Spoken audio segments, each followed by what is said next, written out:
the issues that you see being unaddressed in the yoga world that perhaps yoga teachers and yoga students and the whole entire yoga community should be taking a stand either for or against? Well, I really feel like it's women's rights, and that yoga, from my perspective in North America, is being carried forward by women, because 70 to 80 to 90% of the classes are women, and it's yoga is empowering for women.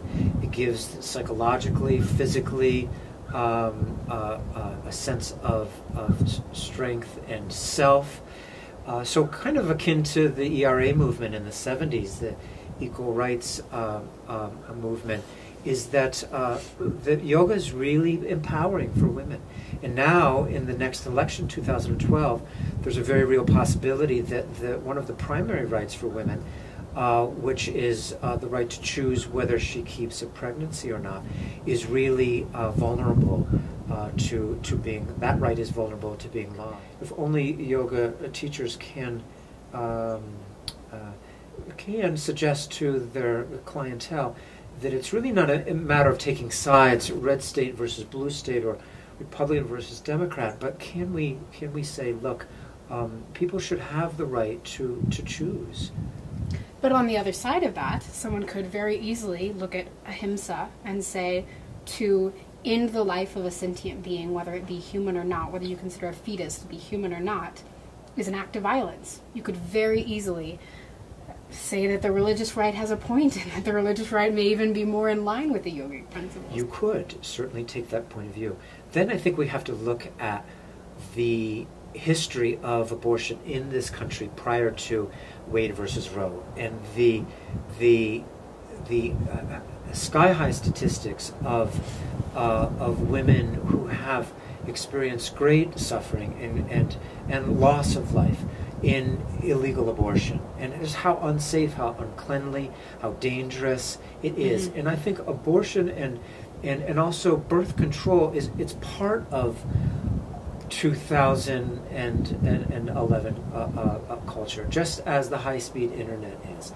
And so to say, to take that backward step and say, well, look, one cannot use technology that's available today, like the Amish would or the Mennonites would say, look, we don't use this technology. I don't think that's upaya. Maybe the better stance for a yoga teacher is not so much to speak to we should be taking a political stand on telling our students how to vote, but maybe acknowledging the fact that we have women coming into our classes that have had abortions. Maybe that wanted to, maybe it was not wanted to, women that have been victims of violence. And maybe the yoga teacher is maybe the role more of one of holding space for that? I think it needs to be done really skillfully, so it's not a hammer blow over the head, like, oh, look, this is better and you should vote this way. I think that it's awareness, that it's raising awareness, which those of us who make our living teaching yoga, I consider myself an educator and one who generates more awareness, whether it's about the inner ankle or the inner arch or the sacral iliac joint. And so here's another really pressing issue that again, I think if the woman has a right to choose, then she can choose to keep a child in utero or not, and that right to choose is one that I hope that we can hold, and that's empowering, because if that's taken away, it's a way of saying, look, you don't have any choice with your body anymore. And again, as a yoga teacher, so my life the last 20 years has been invested in a sense empowering the female body and psyche, and so I see this issue as so close to the abortion issue, so close to the yoga movement today.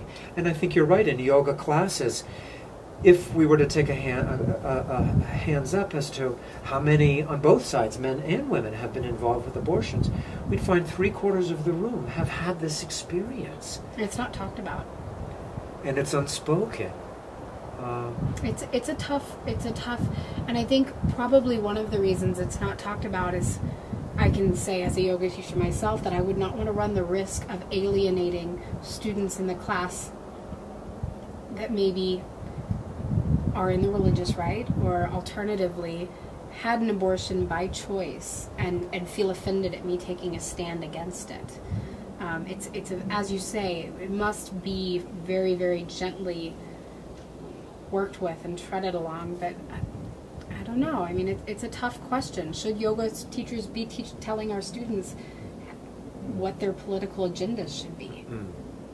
Well, I feel passionately about this in that I hope that as a nation that we continue to evolve. I think that yoga, because it espouses a kind of generosity and openness, what we call metta, a kind of care, that we have care, we give care, that we extend care for people to be able to, without harming, to be able to live the life that they choose to.